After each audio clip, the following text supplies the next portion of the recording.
एक गोष्ट मात्र लक्षात घ्यायची, अनितीने कमवून आणलेलं धन माणसाला कधीच शांत बसू देत नाही. धन असावं, पैसा असावा, नक्कीच तुमच्या खिशामध्ये पैशाचा खळखळाट असावा, पण त्याच पैशाच्या खळखळाटाच्या पाठीमागे कुणाचा रुपयाचा सुद्धा तळताट नसावा, तर ते धन तुमच्या पचनी पडणार आहे. लोकांचं लुबाडून धन आणलं, लोकांच्या मुंड्या मोडून जर धन कमवलं तर माणूस मात्र कायम अशांत राहतो. झोपायचा प्रयत्न करतो पण झोप लागत नाही. 3 झोपेच्या गोळ्या खाल्ल्या तरी झोप लागत नाही. सगळ्या गोष्टी चांगल्या आहेत पण तरी सुद्धा तुमच्या मुलाला संतान प्राप्ती होत नाही. सांगाल ताई 10-15 वर्ष लग्नाला झालेत, कुठलीच अडचण नाही, पण घरामध्ये संतान प्राप्ती होत नाही. याला कारण तेवढंच आहे, लोकांचं लुबाडून धन आणलेलं असेल तर. मला सांगण्याचं तात्पर्य, संतांनी वर्णन केले, धन कमवा पण कसं, जोडून या धन, उत्तम व्यवहारे उदास विचारे वेच करी. धन कमवावं पण नीतीने कमवावं. आणि नीतीने कमवून आणलेला पैसा आपल्या कामाचा नाही. देवराज लोकांचं लुबाडून धन कमवू लागला. आई वडिलांनी विचार केला, म्हणे मुलगा आपला बिघडत चाललाय, संस्कार देण्याकरिता आपण कमी पडलोय. रामकथा असेल तर भगवान प्रभू रामचंद्र आपलं अधिष्ठान आहेत. श्रीमद भागवत कथा असेल तर भगवान गोपाल कृष्ण आपलं अधिष्ठान आहेत. श्रीमद देवी भागवत कथा असेल तर माई भगवती जगदंबा आपलं अधिष्ठान आहे. आणि शिव महापुराण कथा असेल तर भगवान भोलेनाथ आपलं अधिष्ठान आहे. त्याकरिता 7 दिवस अंतःकरणातून कथा श्रवण करण्याचा प्रयत्न करायचा. एक एक कथा, एक एक शब्द महत्वाचा सांगणार आहे, कारण कथेमध्ये आलेला प्रत्येक शब्द हा यज्ञा समान असतो. सर्वसामान्य माणसाला एवढं मोठं महत्भाग्य नाही लाभत आहे. बऱ्याच जणांची इच्छा असते आम्ही कथा ऐकावी, आयुष्य निघून जातं पण शेवटच्या श्वासापर्यंत देवाचं भजन एकदाही मुखात येत नाही का. संतांनी वर्णन केलंय, तुम्ही भाग्यवान आहात का, जन्मोजन्मी आम्ही बहुपुण्य केले आणि तेव्हा या विठ्ठली कृपा केली. आपल्या सगळ्यात महत्वाचा विषय, महिला मंडळांच्या मध्ये, पुरुष मंडळीमध्ये चर्चा चालू असते. एखाद्याला 50 एकर जमीन असेल तर लोक म्हणतात भाग्यवान आहे माणूस. एखाद्याला 2-3 मजली बिल्डिंग असेल तर लोक म्हणतात आमच्या गावातला भाग्यवान व्यक्ती आहे. एखादा रूपवान असेल तर काय म्हणतो आपण, भाग्यवान आहे. असंच जर म्हणायचं असेल तर रावणाकडे कुठली गोष्ट कमी होती. भाग्यवंताची व्याख्या जर अशीच होत असते, 7 कोटी घर शुद्ध सोन्याची होती. किती, आपलं 2 तोळे 4 तोळे कुठे घालता, 7 कोटी घर शुद्ध सोन्याची होती. पण तरी सुद्धा गर्व अहंकार नाही. त्याच्या पुढे संतानही तेवढीच होती. त्याच्या पुढे म्हणाल रूपवानही होते आणि भगवान भोलेनाथांचे एक निष्ठ भक्त होते. पण तरी सुद्धा आज कलियुगामध्ये एकही व्यक्ती स्वतःच्या नातवाचं नाव रावण ठेवत नाही. धन असलेल्या व्यक्तीला भाग्यवान म्हणता येत नाही, रूप असलेल्या व्यक्तीला भाग्यवान म्हणता येत नाही, पैसा असलेल्या व्यक्तीला भाग्यवान म्हणता येत नाही. खऱ्या अर्थानं भाग्यवंताची व्याख्या आहे, भाग्यवंता घरी भजन पूजन, ज्यांच्या जीवनामध्ये सत्संग लाभतोय, ज्यांना भगवान परमात्माची चरित्र कथा श्रवण करण्याचा योग प्राप्त होतोय, सगळ्यात महत्वाचा आणि सगळ्यात महान भाग्यवान व्यक्ती तोच आहे. गरिबी आहे, आपली खाण्याची पंचायत आहे, पण दरवर्षी रोज कथा ऐकण्याचा योग लाभत असेल तर आपल्यासारखं भाग्यवान आपणच आहोत. पैसा असण्यात अर्थ नाहीये, श्रीमंतही तेवढंच दुखी आहे. मी तर म्हणेल दिवसभर काम करून पोट भरवणारा एका टायमाला आनंदाने झोप घेतो, पण ज्याची प्रॉपर्टी आहे ना, 7-7 पिढ्या बसून खातील, त्यांना प्रश्न पडतो 8व्या पिढीचं कसं होईल. त्यांना 3 झोपीच्या गोळ्या खाल्ल्या तरी सुद्धा झोप लागत नाही. झोप लागण्यासाठी सुद्धा कर्म तेवढं चांगलं असावं लागतं. सांगण्याचं तात्पर्य आहे, शिव महापुराण कथा ऐकतोय. आता भगवान भोलेनाथांच्या परिवाराचं वर्णन आपण केलं तर भोलेनाथाच्या परिवारामध्ये कोण कोण सदस्य आहेत, तुम्ही माझ्याशी बोलल्या तर कथा होईल. पा माझी काय तुमची दुश्मनी नाही, माझा तुमचा काही बांधाला बांधाही नाही, आणि तुम्हाला मी काही मागणार नाही. 7 दिवस मनातून उत्तर द्यायचे. भोलेनाथांची संतान, पहिले सदस्य आहेत भगवान भोलेनाथ, दुसऱ्या, मला वयामानानं ऐकायला कमी येतं जरा थोडं जोरात, दुसऱ्या पार्वती माता, तिसरे कार्तिक महाराज, चौथे गणपती बाप्पा. आता मला सांगा, महादेवाचं वाहन काय आहे? कोण म्हटलं घोडा? महादेवाचं वाहन काय आहे? नंदी. हा. पार्वती मातेचं वाहन काय आहे? हा, सिंह. बरोबर. कार्तिक महाराजाचं वाहन काय आहे? मोर. आणि गणपती बाप्पाचं वाहन काय आहे? मला खरं खरं सांगा महिला मंडळ, पार्वती मातेच्या सिंहानं भोलेनाथाच्या नंदीला पाहिलं तर ते रामकृष्ण हरी म्हणल का? बोला ना. कार्तिक महाराजांच्या मोरानी गणपती बाप्पाच्या उंदराला पाहिलं तर ते जय हरी म्हणणार आहे का? पूर्ण परिवारात विसंगती आहे. पण तरी सुद्धा भगवान भोलेनाथांनी पार्वती मातेचं भांडण झालं म्हणून पार्वती मातेला महादेवानी कैलासामधून हाकालून दिलं, असं कधी ऐकलंय का? का नाही? या परिवाराचा रिंग मास्टर गणपती बाप्पा आहे. सगळ्यात महत्वाचा विषय, सुख करता दुःख हरता वार्ता विघ्नाची नुरवी, विघ्नाच्या वार्तेचं निवारण करणारा गणपती बाप्पा. म्हणून ज्या परिवारामध्ये गणपती बाप्पाचं पूजन केलं जातं त्या परिवारामध्ये कधीच कुठल्या गोष्टीची कमतरता पडत नाही. गणपती बाप्पाचं वाहन आहे उंदीर. उंदीर म्हणजेच उद्योग. त्या घरामध्ये कधीच उद्योगाची कमतरता नसते आणि अखंड धनलक्ष्मी त्या घरामध्ये नांदत राहते.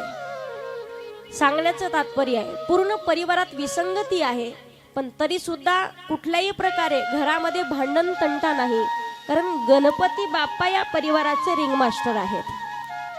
भोलेनाथाची प्राप्ती करायची असेल तर आपल्या सुद्धा अंतकरणातला भाव तेवढा शुद्ध असावा लागतो. नुसते देहानं पूजा करून उपयोग नाही. एक लोटा जल सब समस्या का. आज सोमवारचा दिवस आहे, किती चांगला योग आलाय बरं. बऱ्याच जणीला उपवास असेल, सोमवारच्या दिवशी कथा सुरुवात होतीये, असा योग बऱ्याच ठिकाणी पाहायला भेटत नाही. पण खऱ्या अर्थानं काही काही जणी म्हणतील ताई 10-10 वर्ष झालं सोमवार, दरवर्षी आम्ही सोमवार करतो, प्रत्येक सोमवार आम्ही धरतो आणि महादेवाची उपासनाही करतो, महादेवाची कृपाही आमच्यावरती होत राहते. मला खरं खरं सांगायचे महिला मंडळ, महादेवाच्या मंदिरात तुम्ही किती वेळ पूजा करता? अर्धा तास, 1 तास, 1.5 तास, 2 तास. बेलपत्र एवढे वाहणार पहा, महादेवाच्या पिंडीला सुद्धा शेवळ होतं, शेवळ.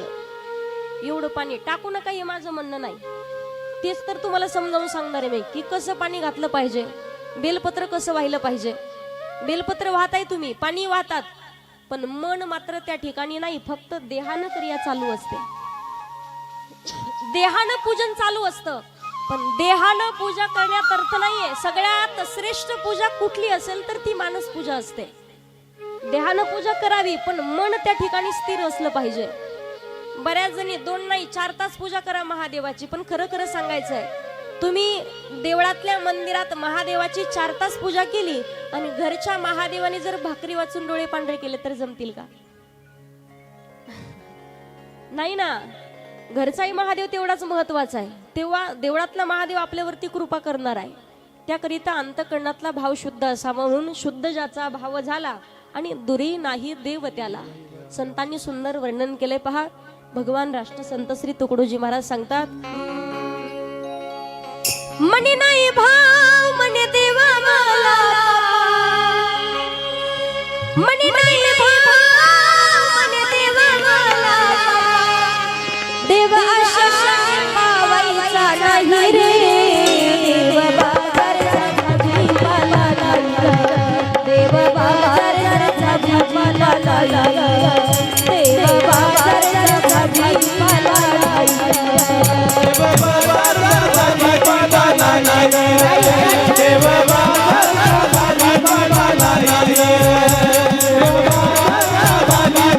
नाही.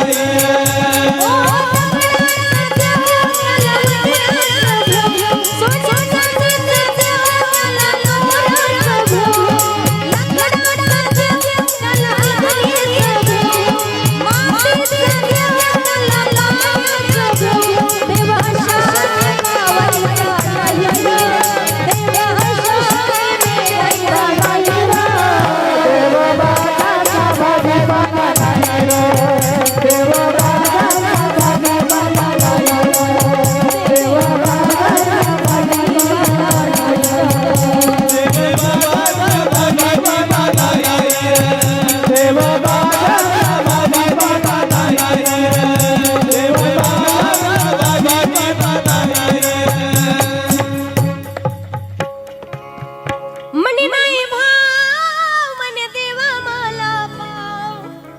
देव आशाने पावायचा नाही रे, देव बाजारचा भाजीपाला नाही र. किती हांडेचे हांडे पाणी ओतले म्हणजे महादेवाची प्राप्ती नाही होत. किती बेलपत्राच्या पिशव्याची पिशव्या वाहिल्या म्हणजे महादेवाची प्राप्ती नाही होत. अंतकरणातला भाव तेवढा शुद्ध असावा. बरेच लोक पहा तुम्ही भावकीचं वाटोळं व्हावं म्हणून एवढी देवाला प्रार्थना करणार, पण सकाळी सकाळी मात्र त्यांची फोन आल्याच्या नंतर जर बेल पाहिली तर सांगतात मानसाने मानसाशी मानसासम वागणे. तीच तर शोकांतिका आहे. आज कथा कीर्तनाच्या माध्यमातून सांगावं लागतं, तुम्ही नाही देव होता आलं तरी चालेल, नाही संत होता आलं तरी चालतं, पण सध्याच्या काळात माणसानं माणूस होणं काळाची गरज आहे. लोक माणुसकी विसरलेत पहा. भावना शून्य जग झालेलं आहे. पहिला काळ बरेच वयोवृद्ध मंडळी आहेत. परिसरात एखादी दुःखद घटना घडली तर पंचक्रोशीत कुठे चूल पेटल्या जात नव्हती त्या व्यक्तीचा अंत होईपर्यंत, अंत्यविधी होईपर्यंत. आता शेजारचं गेलं तर शेजारची भाकरी करून खाते, पत्ताही लागत नाही. भावना जिवंत होती. 10 दिवस दशक्रिया विधी पार पडेपर्यंत गावातले प्रत्येक जण जसं ताट सजवतो आपण जेवणाच्या वेळेला तसं ताट सजून पूर्ण परिवाराच्या भोजनाची व्यवस्था करायची. आज मात्र किती जवळचा व्यक्ती गेला ना तर स्वतःच्या बहिणी आणि जावा सुद्धा राहत नाही एकमेकींचं सांत्वन करण्याकरिता. दुसऱ्या तिसऱ्या दिवशी सगळे पाहुणे निघून जातात. दवाई स्वतःलाच करावा लागतो आणि स्वतःचं दुःख स्वतःला सहन करावं लागतं. सांगण्याचं तात्पर्य आहे कथा कीर्तनाच्या माध्यमातून ज्ञातर गोष्टी शिकायच्यात आपल्याला. माणूस माणुसकी नाही विसरला पाहिजे कधी. माणसाची माणुसकी मात्र जिवंत राहिली पाहिजे. शिव महापुराण कथा श्रवण करत असताना एक गंगा आहे जी भगवान भोलेनाथांच्या जटेतून प्रवाहित झाली आणि दुसरी गंगा आहे जी भगवान भोलेनाथांच्या मुखातून प्रवाहित झाली. मुखातून प्रकट झाली ती आहे ज्ञानरूपी गंगा. 24,000 श्लोकाचा विस्तार म्हणजेच शिव महापुराण कथा. आणि तीच कथा श्रवण करत असताना 7 संहितेचं वर्णन केलेलं आहे. 7 दिवस आपण एका एका संहितेचं सुंदर असं चिंतन करणार आहोत. त्यामध्ये पहिली आहे विद्येश्वर संहिता, नंतर आहे रुद्र संहिता, तिसरी आहे कोटी रुद्र संहिता, चौथी आहे शतरुद्र संहिता, पाचवी आहे वायव्य संहिता, 6वी आहे संपूर्ण उमा संहिता आणि 7वी आहे कैलास संहिता. 7 संहितेचं वर्णन करत असताना प्रश्न हा पडेल, ताई शिव महापुराण कथा ऐकली तर कुठल्या कुठल्या मनोकामना पूर्ण होतात? संतांनी वर्णन केलंय पहा. जीवनातील सात्विक इच्छा, सात्विक संकल्पना, सात्विक मनोकामना पूर्ण व्हाव्यात असं वाटत असेल तर शिव महापुराण कथा ऐकावी लागते. ती काय ऐकावी शिव महापुराण कथा? ज्या वेळेला आपण पाहतो मनातील प्रत्येक प्रश्नाचं उत्तर ज्या ठिकाणी सापडतं आपल्याला, प्रत्येक मनोकामना पूर्ण होतात, ते आहे कल्पवृक्षाचं झाड. माहितीये का तुम्हाला? कल्पवृक्षाचं झाड. मनामध्ये कल्पना करायची आणि ती इच्छा पूर्ण होणार. कल्पवृक्षाचं झाड असं आहे पहा. तुम्हाला जर वाटलं आपल्या शेजारणीचं वाटोळं व्हावं, त्या झाडाखाली जाऊन बसायचं, सगळं होतं. तुम्हाला जर वाटलं आपल्या भावकीचं चांगलं झालं पाहिजे, त्या कल्पवृक्षाच्या झाडाखाली बसायचं, सगळं चांगलं होणार. पण ती झाड नेमकं कुठे येतो तुम्हाला सांगते. ती झाड आपल्याच शहागडच्या एका जणाच्या शेतामध्ये आहे, शहागडमध्येच. 2-4 दिवसापूर्वी मी पाहून गेले पहा एकदा. शहागडच्या ज्यांच्या शेतामध्ये आहे त्यांचं नावही तुम्हाला सांगते मी, पण ते आज नाही सांगणार, 7व्या दिवशी. आता सांगितलं तर इथून पळून पहिल्या तुम्ही तिकडे जाताल, तुझी कथा नंतर बघू म्हणे. ती कल्पवृक्षाचं झाड असाय पा. एक वाट सुरू निघाला होता. चालता चालता उन्हाळ्याचे दिवस असल्यामुळे तहानेनं घसा व्याकुळ झाला. घसा तहानेनं व्याकुळ झाला आणि तो पाण्याचा शोध घेत होता. पाणी कुठे सापडेना. थंडगार सावलीचं झाड पाहिलं आणि त्या झाडाच्या खाली जाऊन बसला. झाडाखाली जाऊन बसल्यावर मनामध्ये अशी संकल्पना आली, सुंदर वाऱ्याची झुळूक यायची, अंगाला स्पर्श करून जायची. विचार केला की इथे जर एखादा तांब्याभर पाणी पिण्याकरिता असतं तर खूप बरं वाटलं असतं, असं मनात यायला. आणि तिथे पाण्याचा माठ भरून यायला एकच झालं. 2-4 तांबी पाणी पिला. परत मनात प्रश्न निर्माण झाला, इथे जर चटणी भाकरी खाण्याकरिता असती तर लई बरं वाटलं असतं असं म्हणायला, आणि पंचपक्वानाचं भोजनाचं ताट यायला एकच झालं. आता पंचपक्वानाच्या भोजनाच्या ताटात काय होतं? पुरणाची पोळी होती, कढी होती, आमटी होती, बासुंदी होती, ज्वारीची भाकरी होती, बाजरीची भाकरी होती, वांग्याचं भरीत होतं, बटाटा होता, लोणचं होतं, पापड होता, गुलाबजाम होते, जिलेबी होती. तोंडाला पाणी नका सुटू देऊ, सोमवार आहे ना आज तुम्हाला. पंचपक्वानाचं भोजनाचं ताट आलं, त्याने एक एक पदार्थ नाही खाल्ला, सगळ्यांचा एकच गोळा केला आणि तोंडात टाकला, ढेकर दिला. परत मनात प्रश्न निर्माण झाला, इथे जर झोपण्याकरिता एखादी चटाई असती तर खूप बरं वाटलं असतं असं मनात यायला, आणि त्या ठिकाणी उशी, लोड, गादी, तक्के सगळं आलं. तो गादीवरती झोपला आणि झोपल्याच्या नंतर विचार करू लागला. मनात आलं पाणी प्याव तर माठ आला, मनात आलं भोजन करावं तर पंचपक्वानाचं भोजनाचं ताट आलं, मनात आलं झोपाव तर गादी, लोड, उशी, तक्के सगळं आलंय. म्हणे इथे एखादं भूत तर नसेल ना, हा हा करत भूतही निघालं. परत मनात आलं, हे भूत मला खाऊन तर टाकणार नाही ना. काय पाहता, भूतानं त्याला खाऊनही टाकलं. सांगण्याचं तात्पर्य आहे, कल्पवृक्षाचं झाड आहे, इच्छा चांगल्या असो अथवा वाईट असो प्रत्येक पूर्ण होतात, पण शिव महापुराण कथा अशी आहे, इथे फक्त सात्विकच इच्छा पूर्ण होतात, फक्त सात्विकच संकल्पना पूर्ण होतात, फक्त चांगल्याच मनोकामना पूर्ण होतात. मग ती कथा श्रवण करत असताना ज्या वेळेला आपण पाहतो, शौनकादिक महामुनींनी सूत महाराजांना पहिला प्रश्न केलेला आहे. सूत महाराज, आमच्या जीवनातील प्रश्नाची उत्तर देण्याकरिता तुम्ही कोटी सूर्याप्रमाणे आहात. असं शास्त्र सांगा की कलियुगामध्ये ज्या लोकांना परमार्थ करण्याकरिता वेळ नाही, अशांचाही जीवनाचा उद्धार झाला पाहिजे.